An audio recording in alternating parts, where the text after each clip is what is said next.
Schopenhauer's most dangerous insight wasn't his philosophical pessimism, but his recognition of a specific suffering that haunts those who were forced to mature before their time.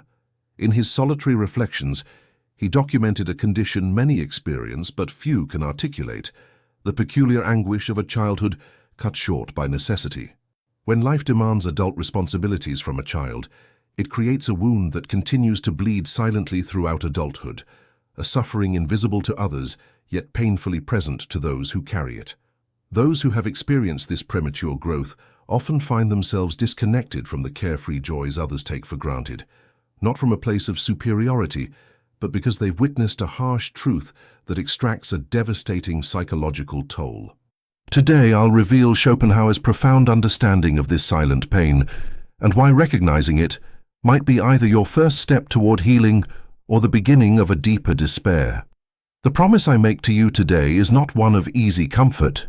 Rather, it's an invitation to understand the philosophical depths of your experience, to see how one of history's most penetrating minds illuminated the unique suffering of those forced to abandon childhood too soon. By the end of our exploration, you'll possess a framework for understanding not only what happened to you, but why the pain persists long after the circumstances have changed. Most importantly, you'll discover what Schopenhauer believed might offer, if not complete liberation, then at least moments of respite from this particular form of suffering. Arthur Schopenhauer himself was no stranger to premature responsibility. Born to a wealthy merchant family in Danzig in 1788, his early life was marked by privilege, but also profound instability. His father, Heinrich, was known for his volatile temperament and likely suffered from bipolar disorder, subjecting young Arthur to unpredictable moods and expectations. When Arthur was just 17, his father died in what many historians suspect was suicide, plunging the young man into a crisis of meaning and responsibility. His mother, Johanna, a successful author with little maternal instinct, quickly distanced herself from her son after her husband's death. In a letter that would haunt Schopenhauer for decades, she wrote that his melancholy way of discussing things made him unbearable company and that it is necessary for me to confess that living with you oppresses me and restricts my breathing. Abandoned emotionally by one parent and physically by the other, Schopenhauer was thrust into a premature confrontation with life's harshest realities.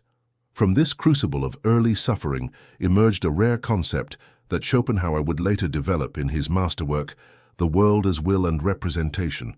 He called it prematurely awakened consciousness, a condition in which a young person is forced to see beyond the protective illusions that normally shelter childhood development.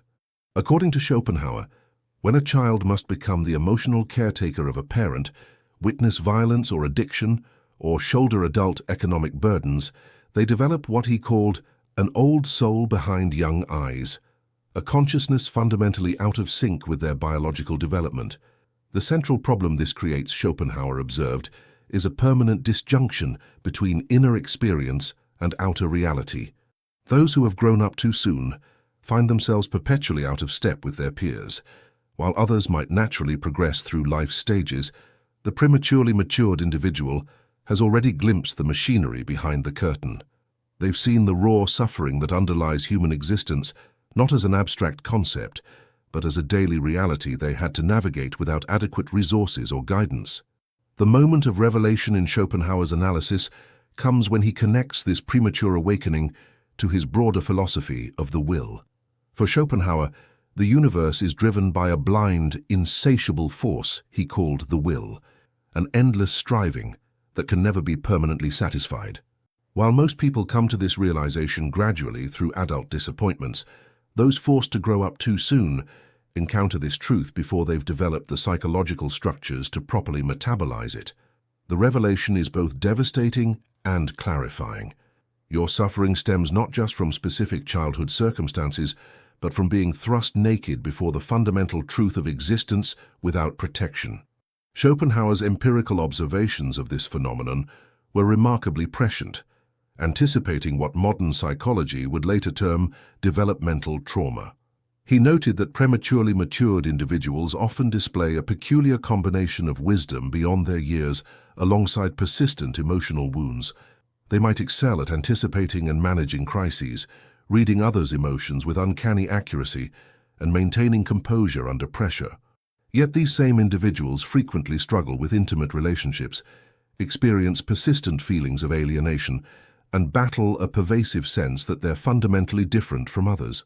The most disturbing aspect of this condition, according to Schopenhauer, is what he termed the phantom childhood. Those who never experienced the security and playfulness of a proper childhood often find themselves haunted by its absence, not as a simple memory of deprivation, but as an active, ghostly presence that follows them through life. This phantom childhood manifests in unpredictable ways, in the inexplicable grief that arises when witnessing others' carefree joy, in the compulsive attempt to create perfect childhoods for one's own children, or in the sudden, overwhelming desire to abandon adult responsibilities altogether.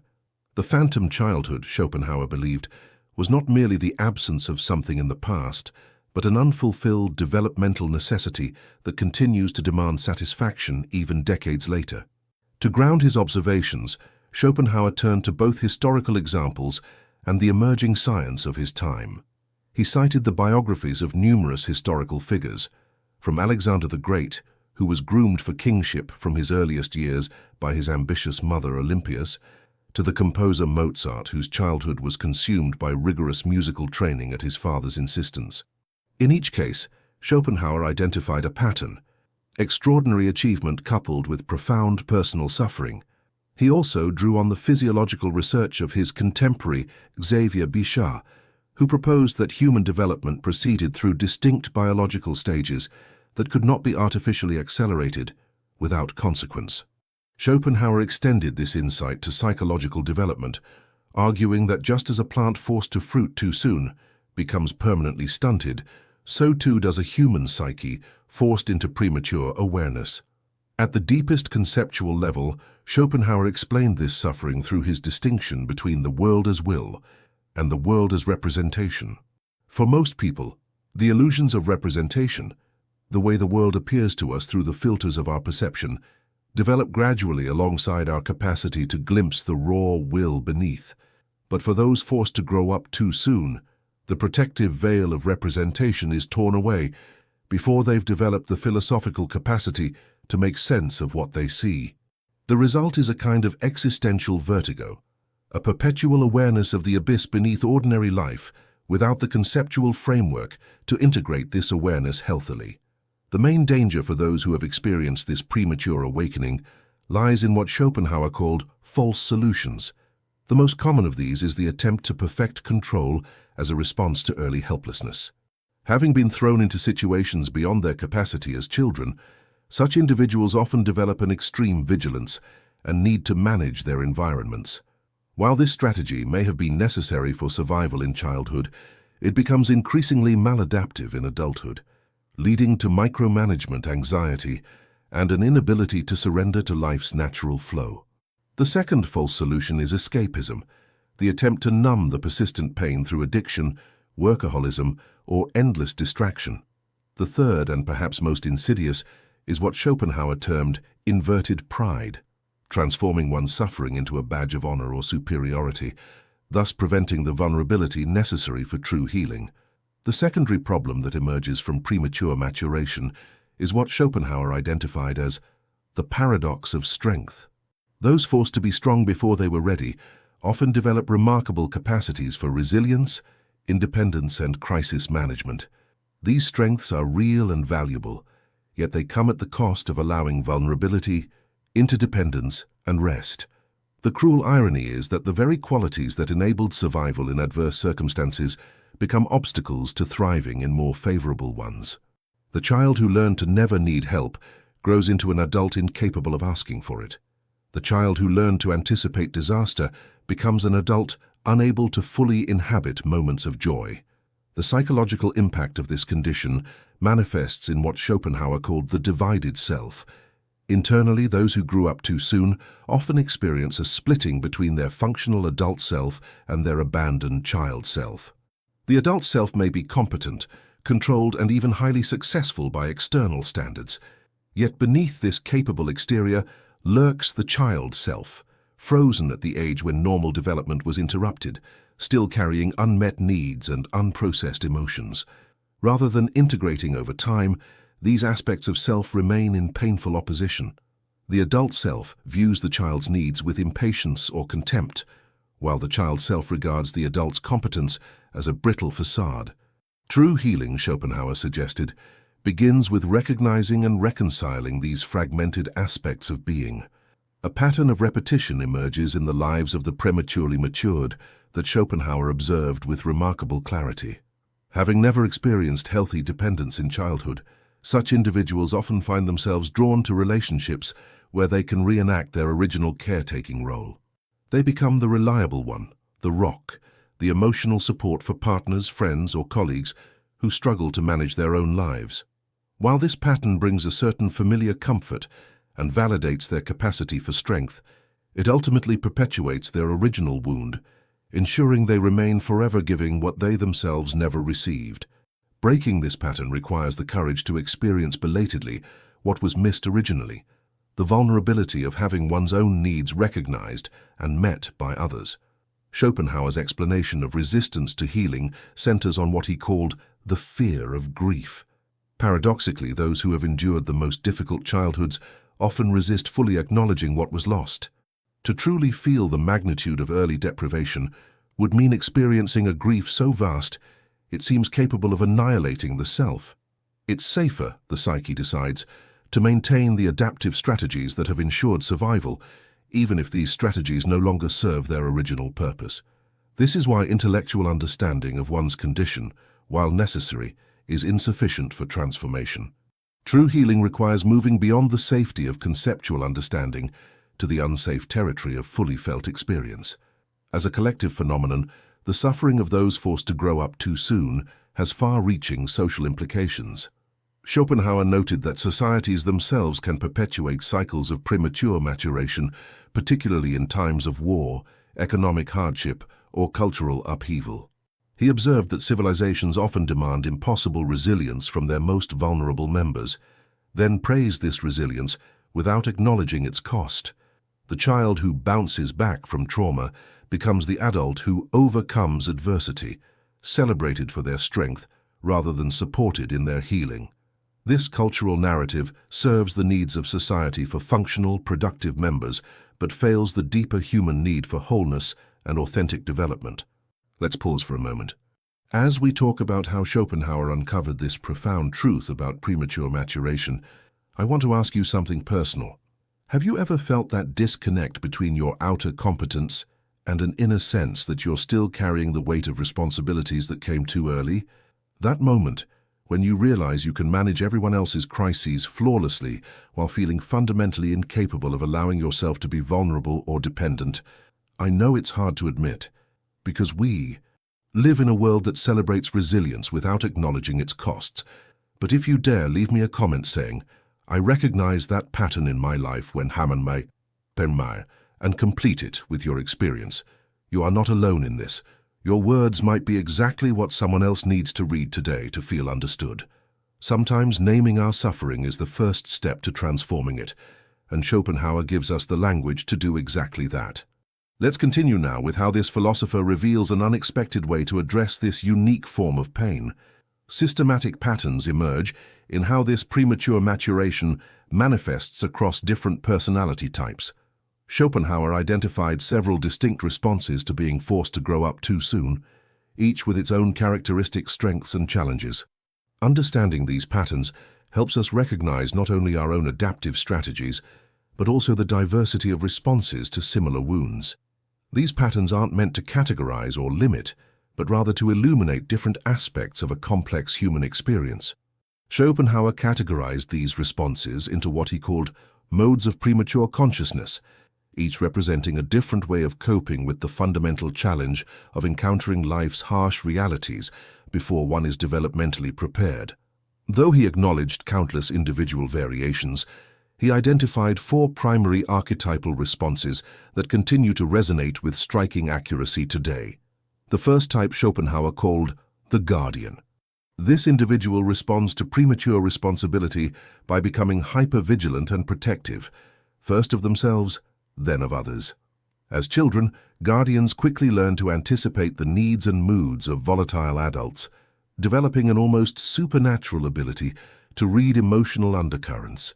They become expert crisis managers, pride themselves on never being caught unprepared, and often choose professions where their protective instincts can be channeled constructively. Their strength lies in their reliability and foresight. Their challenge is learning that not every situation requires their intervention, and that perfect vigilance is both impossible and unnecessary. The second type is the sage. These individuals respond to early suffering by retreating into the life of the mind. Finding the emotional and physical worlds unpredictable or painful, they seek refuge in knowledge, abstract thinking, and rational understanding. They often develop intellectual capacities far beyond their years, finding in books, ideas, or systematic thinking the order and predictability missing from their early environments. The sage's strength is their profound insight and conceptual clarity. Their challenge is reconnecting with the embodied emotional aspects of experience they've learned to avoid. For the sage, healing involves recognizing that wisdom without feeling remains incomplete. The third type Schopenhauer termed the performer. These individuals adapt to premature responsibility by developing a heightened sensitivity to others' expectations and becoming adept at fulfilling them. They learn to read the room, to shape-shift according to social demands, and to derive their sense of safety from external validation. Often charming, socially adept, and accomplished in visible ways, performers struggle with knowing their own authentic desires beneath the masks they've perfected. Their strength is their emotional intelligence and adaptability. Their challenge is developing an identity that exists independent of others' perceptions and approval. The fourth type is the rebel. These individuals respond to being burdened too soon by refusing all burdens, developing a fierce resistance to constraint, authority, and obligation. Their premature independence leads not to excessive responsibility, but to its rejection. Beneath their defiance, however, lies the same wound. The lack of appropriate dependency in childhood creates not the capacity for healthy independence, but a reactive counterdependence. The rebel's strength is their courage to challenge destructive systems and their refusal to perpetuate harmful patterns. Their challenge is distinguishing between legitimate resistance and reflexive opposition that ultimately limits their own freedom. Schopenhauer emphasized that most individuals contain elements of multiple types and that these responses can shift or evolve over time. What unites them is the fundamental experience of encountering the world's harshness before developing the internal resources to properly process it, and the subsequent adaptations, both functional and dysfunctional, that follow from this mismatch. The integration process for healing this particular form of suffering proceeds through several distinct stages, each with its own challenges and opportunities. Schopenhauer, despite his reputation for pessimism, believed that while complete liberation from suffering might be unattainable, significant healing was possible through a combination of philosophical understanding, artistic contemplation, and compassionate action. The first stage of integration begins with recognition, naming the specific nature of one's suffering not merely as personal misfortune, but as a philosophical condition with identifiable patterns and dynamics. This recognition often brings immediate relief, as what has been experienced as a private inadequacy is revealed as a comprehensible response to extraordinary circumstances. Yet recognition alone remains insufficient for transformation. The second stage involves what Schopenhauer called conscious regression, the deliberate revisiting of developmental stages that were bypassed or incompletely experienced. This doesn't mean literally behaving as a child, but rather intentionally cultivating experiences that allow for belated fulfillment of developmental needs. These might include forms of play that were once forbidden or impossible, creative expression without concern for outcome or utility, or relationships that offer unconditional acceptance rather than demanding performance or caretaking. The third stage centers on grief, allowing oneself to fully experience the sorrow for what was lost or never received. Schopenhauer considered this the most crucial and difficult phase, as it requires surrendering the defensive structures that have long protected against overwhelming pain. Yet it is precisely through this surrender that new possibilities emerge.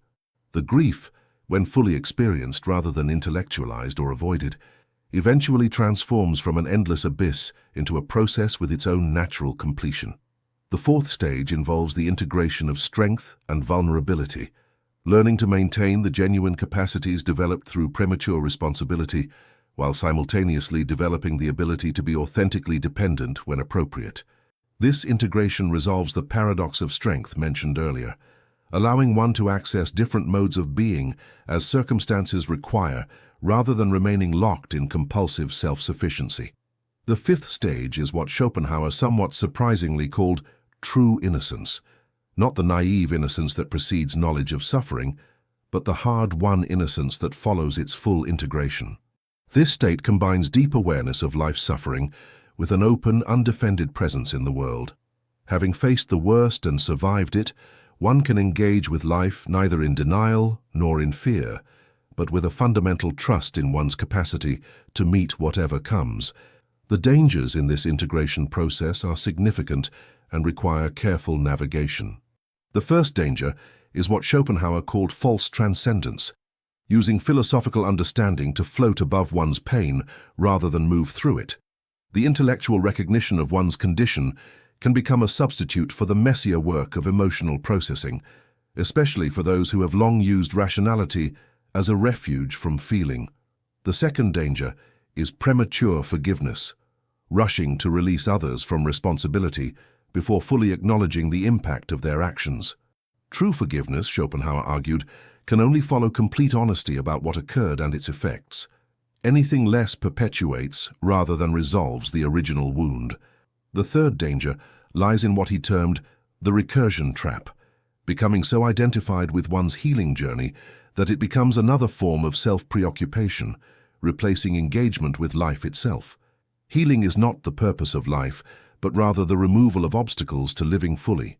When the process becomes endless, it suggests that healing has become another form of avoidance. The fourth danger is isolated healing, attempting to transform individually while remaining embedded in the same relationships and systems that contributed to or reinforced the original wound. True integration requires not only internal change, but often external change as well. The courage to establish healthier boundaries, to leave situations that perpetuate old patterns, and sometimes to confront those who continue to deny responsibility for their actions. Schopenhauer illustrated these stages and dangers through negative and positive examples drawn from both historical figures and literary characters. He contrasted the life of Jean-Jacques Rousseau, whose early suffering led to profound insight, but remained unintegrated, manifesting in paranoia and inability to maintain relationships, with that of Goethe, who transformed similar early wounds into balanced wisdom and creative power. In fiction, Schopenhauer often referenced Hamlet as the quintessential example of premature awakening without integration.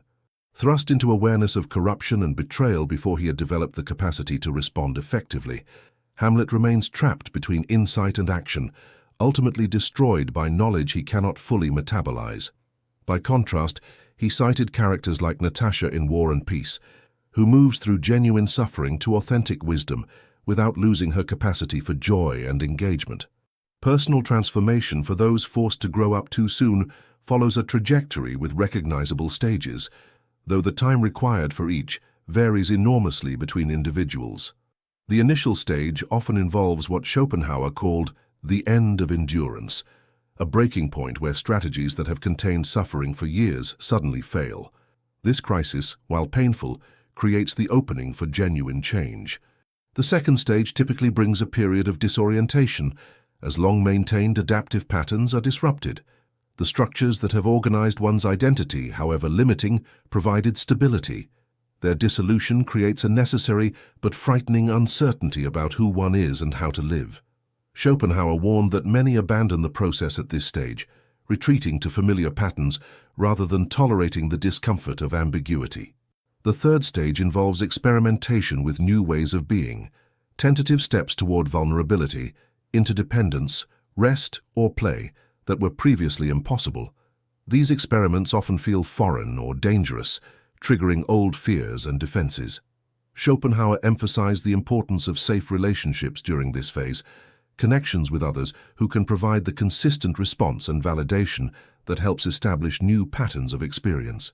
The fourth stage brings integration of past and present, the ability to acknowledge the reality of what occurred without remaining defined by it. The past is neither denied nor all-consuming, but takes its place as part of a larger narrative that includes the present and future. One's identity expands beyond survivor to encompass the fullness of human possibility. The fifth stage involves what Schopenhauer called appropriate pride, recognition of the genuine strength and wisdom gained through one's journey without using these qualities to avoid intimacy or vulnerability.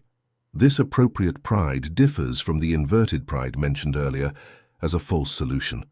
It acknowledges accomplishment without needing to separate oneself from common humanity.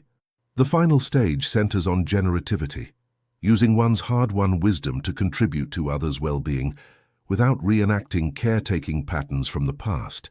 This might involve mentoring, creative work, social action, or simply being authentically present with others in a way that creates space for their growth and healing. Schopenhauer warned of several traps that commonly arise on this path. The first is the comparative trap, measuring one's healing against others' progress or against abstract ideals of wholeness. Each journey unfolds according to its own timing and pattern. Comparison only creates unnecessary suffering.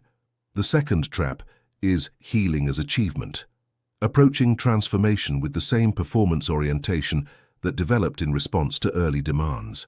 Healing becomes another task to complete perfectly, rather than a natural process to be experienced. This trap is particularly common for those whose early survival depended on achievement and external validation.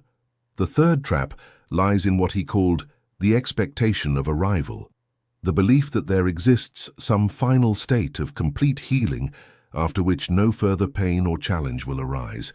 This expectation itself creates suffering, as the inevitable fluctuations of life are experienced as failures rather than natural variations in experience. The fourth trap is healing in isolation, attempting to transform through purely internal work without the crucial element of relational repair. Since the original wound occurred in relationship, healing requires new experiences of relationship that contradict early lessons about one's value and the trustworthiness of others. Maintaining and deepening this healing requires ongoing practices that Schopenhauer outlined with characteristic thoroughness. Primary among these is what he called philosophical vigilance, the continuous awareness of one's habitual patterns and the willingness to question when these patterns serve growth versus when they represent regression to old defenses. The second practice involves deliberate vulnerability, regularly choosing experiences that require surrender of control and acceptance of dependence. For those whose early survival depended on hypervigilance and self-sufficiency, this practice directly counters core defensive strategies and builds new neural pathways for safety and connection. The third practice centers on what Schopenhauer termed aesthetic contemplation, regular immersion in artistic experiences that temporarily liberate consciousness from the demands of will. Whether creating or appreciating art, these experiences provide respite from the striving that characterizes ordinary consciousness and access to a mode of being beyond the constraints of personal history. The fourth practice involves conscious physicality, deliberate attention to embodied experience as an antidote to the dissociation that often accompanies premature maturation. This might include meditation, mindful movement practices, or simply the habit of checking in with bodily sensations rather than remaining exclusively in conceptual awareness. The fifth practice is active compassion, deliberately engaging in acts of care for others from a place of fullness rather than depletion. Unlike the compulsive caretaking that often characterizes those forced into premature responsibility, this compassion flows from genuine choice rather than unconscious pattern. It serves not only others but the self, reinforcing the reality that one can give without being drained. The sixth practice, perhaps most important, is what Schopenhauer called philosophical company, regular connection with others who share one's commitment to conscious living and authentic relationship. These connections provide mirrors for blind spots, support during difficult passages, and living examples of different possibilities for being. The seventh practice involves what he termed intentional joy, the deliberate cultivation of experiences that bring pleasure, play, and delight. For those whose development was accelerated by necessity, the capacity for uncomplicated joy often remains underdeveloped. Its cultivation is not frivolous but essential for wholeness. The eighth practice centers on narrative integration, regularly revisiting and revising the story of one's life to incorporate new understanding and experience. This practice recognizes that meaning is not inherent in events, but created through the narratives we construct about them. By consciously shaping these narratives, we participate in our ongoing development rather than remaining locked in stories formed during our most vulnerable moments. In his final reflection on the suffering of those forced to grow up too soon, Schopenhauer offered an unexpected synthesis of his seemingly pessimistic philosophy with genuine hope for transformation. He acknowledged that the pain of premature responsibility leaves permanent marks, not scars that disappear entirely, but rather what he called philosophical wounds that change how one perceives and engages with existence. Yet he argued that these very wounds, when consciously integrated, become openings to a depth of understanding and compassion unavailable to those whose development proceeded along more fortunate lines. The suffering that initially appears as pure loss reveals itself through the process of integration as the foundation for a particular kind of wisdom. Not a wisdom one would choose, perhaps, but one that offers its own gifts once fully claimed. Schopenhauer's ultimate message to those who were forced to grow up too soon contains neither toxic positivity nor despairing fatalism, but rather a clear-eyed compassion that acknowledges both the reality of suffering and the possibility of its transformation. "What was taken from you cannot be returned," he wrote, "but what you build from that taking may prove more valuable than what was lost." This is not a justification of suffering or a denial of injustice, but rather an invitation to participation in the creation of meaning from circumstances that initially appeared only as meaningless pain. If you've recognized yourself in Schopenhauer's understanding of premature maturation, if you've felt that peculiar combination of competence and woundedness that comes from growing up too soon, you're not alone on this path. This channel is a refuge for those who seek to understand the philosophical dimensions of personal suffering, not to wallow in pain, but to find authentic liberation through clear seeing. I invite you to subscribe, not as another number, but as part of a community of seekers who dare to look beyond simplistic explanations toward deeper understanding. Every week, we explore philosophical insights like these and how to apply them to find genuine wholeness amid life's complexities. Leave a comment sharing which aspect of Schopenhauer's analysis of premature maturation resonates most with you.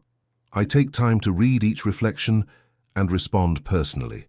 And if you know someone who's carrying the weight of responsibilities that came too early, share this video with them. Sometimes the understanding we need most comes through those who recognize our particular form of suffering. I'll see you in the next video, where we'll explore how, according to Schopenhauer, artistic expression offers a unique pathway for healing the wounds of premature maturation. Until then, remember, seeing the truth of your condition, however painful it may be, is the first step toward reclaiming what was lost and discovering what might yet be possible.